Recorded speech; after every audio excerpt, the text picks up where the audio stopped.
നമസ്കാരം, ഞാൻ doctor Nasla, CM1 നാസ് clinic, Mukkam, Kozhikode. Psoriasis പല ആളുകളെ ബുദ്ധിമുട്ടിക്കുന്നത് കേട്ടിട്ടുണ്ടാകും, അല്ലെങ്കിൽ നിങ്ങൾ ചിലപ്പോൾ കണ്ടിട്ടുണ്ടാകും. എന്താണ് സോറിയാസിസ് എന്നും എന്തുകൊണ്ടാണ് ഇത് വരുന്നതെന്നും എങ്ങനെയാണ് ഇത് മാനേജ് ചെയ്യുക, അല്ലെങ്കിൽ ഇത് ഒരാളിൽ നിന്ന് മറ്റൊരാളിലേക്ക് പകരുമോ, ഒരാൾക്ക് ഉണ്ടെങ്കിൽ നമുക്ക് അവരെ തൊടാൻ പറ്റുമോ എന്നുള്ളൊരു സംശയം എല്ലാവർക്കും ഉണ്ടാവാറുണ്ട്. ചിലപ്പോഴൊക്കെ കുട്ടികളെയൊക്കെ കൊണ്ടിട്ട് വരുന്ന ആളുകൾ പാരൻസ് ചോദിക്കാറുണ്ട്, എൻ്റെ ഒരു കുട്ടിക്കുണ്ടെങ്കിൽ മറ്റേ കുട്ടിക്കും ഉണ്ടാവാനുള്ള ചാൻസ് ഉണ്ടോ, അല്ലെങ്കിൽ പാരൻസിനുണ്ടെങ്കിൽ മക്കൾക്ക് ഉണ്ടാവാനുള്ള ചാൻസ് ഉണ്ടോ, ഇത് വേറൊരു കുട്ടികൾക്ക് പകരുമോ, ക്ലാസ്സിൽ ഒരാൾക്ക് സോറിയാസിസ് ഉണ്ടെങ്കിൽ ബാക്കിയുള്ള കുട്ടികൾക്ക് ഇത് പകരാൻ ചാൻസ് ഉണ്ടോ എന്നൊക്കെയുള്ളത്. അപ്പോൾ നമുക്ക് ഇന്ന് എന്താണ് സോറിയാസിസ് എന്നും അതിനെങ്ങനെ മാനേജ് ചെയ്യണം എന്നുള്ളതും ഇതൊക്കെ ഡീറ്റെയിൽ ആയിട്ടൊന്ന് ഡിസ്കസ് ചെയ്യാം. സോറിയാസിസ് എന്ന് പറയുന്നത് ഒരു ഓട്ടോ ഇമ്മ്യൂൺ ഡിസീസാണ്. എന്ന് വെച്ചാൽ നമ്മുടെ ശരീരത്തിൽ നമ്മുടെ തന്നെ കോശങ്ങളെ നശിപ്പിച്ച് കളയാന്ന് പറയും. സാധാരണയായിട്ട് നമ്മുടെ ശരീരത്തിൽ എന്തെങ്കിലും ഒരു അസുഖം വരികയാണ്, അല്ലെങ്കിൽ ഒരു ബാക്ടീരിയ വരുന്ന സമയത്ത് അതിനെ എഗെയിൻസ്റ്റ് ആയിട്ട്, അതിനെതിരായിട്ട് പ്രവർത്തിക്കാനുള്ള ഒരു സിസ്റ്റമാണല്ലോ നമ്മുടെ പ്രതിരോധ ശേഷി എന്ന് പറയുന്നത്. ആ പ്രതിരോധ കോശങ്ങൾ ആ ബാക്ടീരിയനെ നശിപ്പിക്കാനും നമ്മുടെ ശരീരത്തിനെ പ്രൊട്ടക്റ്റ് ചെയ്യാനുമാണ് സഹായിക്കുന്നത്. അതിന് പകരമായിട്ട് നമ്മുടെ ശരീരത്തിനെ തന്നെ കോശങ്ങളെ, ആ പ്രതിരോധ കോശങ്ങൾ നശിപ്പിച്ച് കളയുകയാണെങ്കിൽ അതുകൊണ്ടുണ്ടാകുന്ന അസുഖങ്ങളെയാണ് ഓട്ടോ ഇമ്മ്യൂൺ ഡിസീസസ് എന്നും അല്ലെങ്കിൽ ഓട്ടോ ഇമ്മ്യൂൺ അവസ്ഥ എന്നൊക്കെ പറയുന്നത്. അപ്പോൾ അതുപോലൊരു കണ്ടീഷനാണ് ഈ സോറിയാസിസ് എന്നും പറയുന്നത്.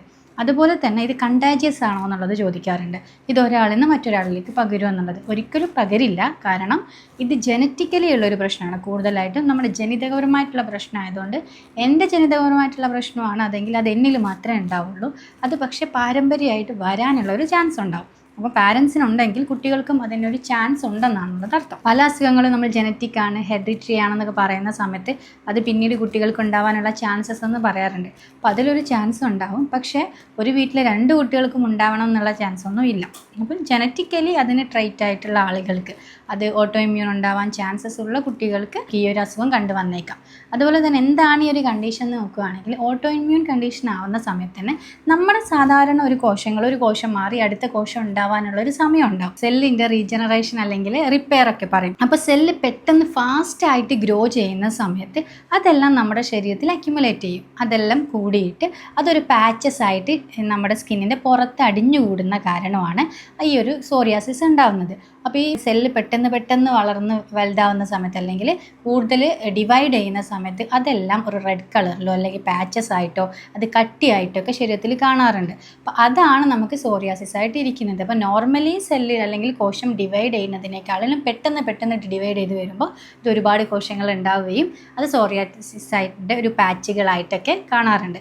അത് കൂടുതലായിട്ട് നമ്മൾ കാണുന്നത് എവിടെയൊക്കെയാണ്? നമ്മൾ കൂടുതലായിട്ട് എൽബോയിൽ കാണാം, കൈ മടക്കുകളിൽ കാണാം, കാൽ മടക്കുകളിൽ കാണാം, മുട്ടിൻ്റെ ഭാഗത്ത് കാണാറുണ്ട്. ചില ആളുകൾക്ക് സ്കാൽപ്പിൽ, തലയോട്ടിയിൽ കാണാറുണ്ട്. ചില ആളുകൾക്കാണെങ്കിൽ നമ്മുടെ ബാക്ക് ഭാഗത്തൊക്കെ കാണാറുണ്ട്. അപ്പം ഇങ്ങനെ ഏത് സ്ഥലത്ത് വരുവാണെങ്കിലും നമുക്ക് സോറിയാസിസിൻ്റെ ലക്ഷണങ്ങളുണ്ടെങ്കിൽ നമ്മൾ സോറിയാസിസ് ആണെന്ന് മനസ്സിലാക്കുകയും വേണം. അതുപോലെ തന്നെ ഇത് ട്രീറ്റ് ചെയ്യുകയും വേണം.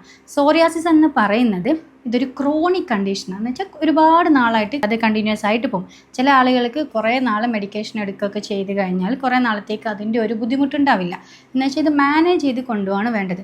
90% കേസുകളും ഇത് മാനേജ് ചെയ്യാനാണ് പറ്റാറുള്ളത്. ഇടയ്ക്കിടയ്ക്ക് നമുക്ക് ഈ ഒരു പാച്ചുകൾ പൊങ്ങി വരാൻ അല്ലെങ്കിൽ സെൽ ഡിവിഷൻ കൂടാനും അത് കാരണം ഈ പാച്ചസ്, റെഡ്നെസ്, ഈച്ചിങ് ഒക്കെ വരാനുള്ള ചാൻസ് ഉണ്ട്. ഒരു 10% ആൾക്കാരിൽ പ്രോപ്പറായി ട്രീറ്റ്മെൻറ്റ് എടുക്കുന്നതിലൂടെ പിന്നീട് വന്ന് കാണാറില്ല. അതുപോലെ തന്നെ അവർക്ക് പിന്നീട് അവരുടെ കുട്ടികൾക്കോ അല്ലെങ്കിൽ അവർക്ക് ജനിതകപരമായിട്ട് പിന്നീട് ക്രോണിക് ആയിട്ടുള്ള കേസസ് കാണാറുമില്ല. അപ്പം നമുക്കിനി സോറിയാസിസ് അതിൻ്റെ ലക്ഷണങ്ങൾ എന്തൊക്കെയാണെന്ന് നോക്കാം. പല ആളുകളും ചുവന്ന നിറത്തിലുള്ള പാച്ചുകളായിട്ടും അതുപോലെ തന്നെ വൈറ്റ് സ്കെയിൽസ് ആയിട്ടൊക്കെയാണ് കാണാറുള്ളത്. ഇതാണ് ഒരു ലക്ഷണം എന്ന് പറയുന്നത്. അത് കൂടുതലായിട്ട് ചെറിയൊരു റാഷസ് അല്ലെങ്കിൽ ഡെർമറ്റൈറ്റിസ് ഒക്കെ ആണെന്ന് വിചാരിച്ച്, അല്ലെങ്കിൽ ചിലർ വട്ടച്ചൊറിയാണോ എന്നൊക്കെ ചോദിച്ചു വരും. അത് റെഡ് പാച്ചസുകളും അതുപോലെ തന്നെ വൈറ്റ് സ്കെയിൽസും ആണ് ഉള്ളതെങ്കിൽ സോറിയാസിസിൻ്റെ ഒരു ലക്ഷണമാണ്. അതുപോലെ തന്നെ ഇത് നമുക്ക് കൂടുതലായിട്ട് ഇച്ചിങ് ഉണ്ടാവുക, ഇറിറ്റേഷൻസ് ഉണ്ടാവുക, അങ്ങനത്തെ ബുദ്ധിമുട്ടുകൾ, ഡിസ്കംഫർട്ടുകൾ ഉണ്ടാവാനുള്ള ചാൻസ് ഉണ്ട്. അതേപോലെ തന്നെ ഡ്രൈ ആയിട്ടുള്ള അല്ലെങ്കിൽ ക്രാക്കുകളൊക്കെ വന്നിട്ടുള്ള സ്കിന്നാണ് ഉണ്ടാവുക. ചില ആളുകളിൽ ഇത് പൊട്ടി ഒലിക്കാനും അത് ബ്ലീഡിങ് വരാനുള്ള ചാൻസ് ഉണ്ടാവാറ്. അപ്പോൾ സിവിയർ ആയിട്ടുള്ള കണ്ടീഷനിലാണെങ്കിൽ കൂടുതലും ഇത് ഡ്രൈനെസ് ഉണ്ടാവും. സ്കിൻ പൊതുവെ ഈ ആളുകളിൽ കൂടുതൽ ഡ്രൈ ആയിട്ടാണ് കാണാറുള്ളത്. അതുപോലെ തന്നെ സോറിയാറ്റിക് ആർത്രൈറ്റിസ് എന്ന് പറഞ്ഞൊരു കണ്ടീഷൻ ഉണ്ട്. എന്ന് വെച്ചാൽ ആർത്രൈറ്റിസ് നമുക്കറിയാം ജോയിൻറ്റിനെ ബാധിക്കുന്നതാണ്. അപ്പോൾ ജോയിൻസിനെ സോറിയാറ്റിക് ആർത്രൈറ്റിസ് എന്ന് പറയുന്ന ഒരു കണ്ടീഷനായിട്ട് മാറുക എന്നുള്ളത് എന്ന് വെച്ചാൽ സോറിയാസിസ് ഉള്ള ആളുകളിൽ ഇത് രണ്ടും കൂടെ ഉള്ളൊരു കണ്ടീഷൻ എന്ന് പറയുന്നതാണ് സോറിയാറ്റിക് ആർത്രൈറ്റിസ് എന്ന് പറയുന്നത്. നമുക്ക് സോറിയാസിസ് ഉണ്ടാകും, അതുപോലെ തന്നെ അവർക്ക് കൂടുതൽ നീ ജോയിൻ്റ് പ്രശ്നം അല്ലെങ്കിൽ കൈകളിൽ വേദന അല്ലെങ്കിൽ ആർത്രൈറ്റിസ് സോറിയാസിസും കൂടെ കണ്ടുവരിക എന്നുള്ളത്. അപ്പോൾ സോറിയാസിസ് ഉള്ള വ്യക്തികളിൽ arthritic condition, psoriatic arthritic condition എന്ന് പറഞ്ഞൊരു കണ്ടീഷനും കൂടെ ഉണ്ടാകും. അതും കാണുവാണെങ്കിൽ, ഇപ്പോൾ ഇത്രയും ലക്ഷണങ്ങളൊക്കെ കാണുവാണെങ്കിൽ നമുക്ക് സോറിയാസിസ് ആണെന്ന് മനസ്സിലാക്കാം. അപ്പോൾ ഇതെങ്ങനെയൊക്കെ അതിന് കൂടുതലായിട്ട് കണ്ടുവരുന്നത് നോക്കിയാലോ. അപ്പോൾ നമുക്ക് സാധാരണ ഞാൻ നേരത്തെ പറഞ്ഞ പോലെ ഓട്ടോഇമ്മ്യൂൺ ആയതുകൊണ്ട് ജനിതപരമായിട്ടായിരിക്കാം. അതേപോലെ തന്നെ നമുക്കൊരു ക്ലൈമറ്റ് ചേഞ്ച് ഉണ്ടാകുമ്പോൾ, പ്രത്യേകിച്ച് തണുത്ത കാലാവസ്ഥയിൽ, ഇപ്പം ഈ മഴക്കാലത്താണെങ്കിൽ കൂടുതൽ ആളുകളിലും ഇത് കൂടി വരാറുണ്ട്. അല്ലെങ്കിൽ കുറേ നാളത്തേക്ക് ഇതിൻ്റെ പൊങ്ങി വരുന്നില്ല, അല്ലെങ്കിൽ സ്കിൻ നോർമലായിട്ട് പോകുന്നുണ്ടെങ്കിൽ ഒരു ക്ലൈമറ്റ് മാറുമ്പോൾ പെട്ടെന്ന് വന്നേക്കാം. സ്ട്രെസ് എന്ന് പറയുന്നത് സോറിയാസിസിൻ്റെ സിവിയാരിറ്റി കൂട്ടാൻ ഒരു ചാൻസ് ഉണ്ടാക്കുന്നതാണ്. അതുപോലെ തന്നെ എന്തെങ്കിലും തരത്തിലുള്ള മെഡിക്കേഷൻസ് എടുക്കുന്ന ആളുകളാണെങ്കിൽ ആ മെഡിക്കേഷൻ സോറിയാസിസ് ഉള്ള ആളുകളിൽ കൂട്ടിക്കൊണ്ടുവരും, സോറിയാസിസിൻ്റെ ലക്ഷണങ്ങളെല്ലാം കൂട്ടിക്കൊണ്ടുവരാനുള്ള ചാൻസ് ഉണ്ട്. അതുപോലെ തന്നെയാണ് വേറെ എന്തെങ്കിലും ഇൻഫെക്ഷൻസ് ഉള്ള ആളുകളാണെങ്കിലും ഇത് കൂടി വരാനുള്ള ഒരു ചാൻസ് ഉണ്ട്. അതേപോലെ പ്രോപ്പറായിട്ടുള്ള ഒരു ഭക്ഷണ രീതിയല്ല എന്നുണ്ടെങ്കിലും ഇത് കൂടി വരാം. നമ്മൾക്കൊരു നല്ല രീതിയിലുള്ള ലൈഫ് സ്റ്റൈൽ അല്ല എങ്കിൽ, ചില ആളുകൾ കുറേ ഇൻഫെക്ഷൻസ് ഉണ്ടാകുന്നു, അല്ലെങ്കിൽ മോശം ജീവിതശൈലിയൊക്കെ ആണെങ്കിൽ അവർക്ക് എപ്പോഴും സോറിയാസിസിൻ്റെ ലക്ഷണങ്ങൾ കുറയില്ല. എന്ന് വെച്ചാൽ ഇതിൻ്റെ സിംറ്റംസോ അല്ലെങ്കിൽ റെഡ്നെസ്സും എപ്പോഴും ഈ പാച്ചസും ചൊറിച്ചിലും ഒക്കെ കണ്ടുവരാറുണ്ട്. അപ്പോൾ അവർക്ക് നല്ലൊരു ഭക്ഷണ രീതി ഫോളോ ചെയ്യാന്നുള്ളത് നിർബന്ധമായിട്ടുള്ള കാര്യമാണ്. അതുപോലെ തന്നെ ചില ആളുകളിൽ കാണാറുണ്ട് സോറിയാസിസ് നഖത്തിലൊക്കെ വന്നിട്ട് നഖം പൊട്ടിപ്പോകുന്നത്, അതുപോലെ നഖം തിക്കായി പോകുന്നതൊക്കെ നെയിൽസിൽ വന്നിട്ടുള്ള പ്രശ്നങ്ങളാണെങ്കിൽ അങ്ങനെ ഒരു ബുദ്ധിമുട്ട് ഉണ്ടാകും. അപ്പോൾ അങ്ങനെയുള്ള സമയത്താണെങ്കിൽ നമ്മൾക്കിത് കണ്ടിട്ടുണ്ടെങ്കിൽ അത് ചിലപ്പോൾ ഫംഗൽ ഇൻഫെക്ഷൻ ആണെന്നോ, ചില ആളുകൾ കുഴിനകം പോലെയുള്ള പ്രശ്നങ്ങളാണെന്ന് പറഞ്ഞ് ട്രീറ്റ് ചെയ്യാതിരിക്കാറുണ്ട്. ചിലർക്ക് ബോഡീൻ്റെ എവിടെ പാട്ടിലൊന്നും ഉണ്ടാവില്ല, എവിടെയെങ്കിലും ചെറിയ 2-3 റാഷസുകളൊക്കെ പൊങ്ങിയ പോലെ ഉണ്ടാവും, ബാക്കിയുള്ളത് നഖത്തിലാണ് കണ്ടുവരാറുള്ളത്. അപ്പം അങ്ങനെയുണ്ടെങ്കിൽ അത് സോറിയാസിസ് ആണോ എന്ന് നോക്കിയിട്ട് അതിനനുസരിച്ച് പ്രോപ്പറായിട്ടുള്ള ട്രീറ്റ്മെൻറ്റ് എടുക്കണം. ഇനി നമുക്കിത് എങ്ങനെയാണ് മാനേജ് ചെയ്യേണ്ടത് നോക്കാം.